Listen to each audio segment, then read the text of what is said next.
Lancaster District Engineer Pam Dingman encourages planning for the predicted profit event on Monday. Dingman said that Lancaster County is only a snowplow operator shift that can make the storms of this predicted size difficult. Lancaster County officials will continue monitor pebble paths to determine what best solution clean the snow from them as storm progresses.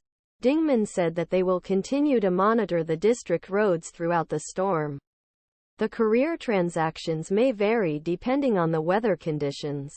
Authorities want driver prepare for challenging road conditions for next few days, that drivers should allow extra time to travel them and that they should stay at least 100 meters from crew who treats farms. Dingman, 402-441-7681 on the Lancaster District Engineering Department to contact everyone who has worries.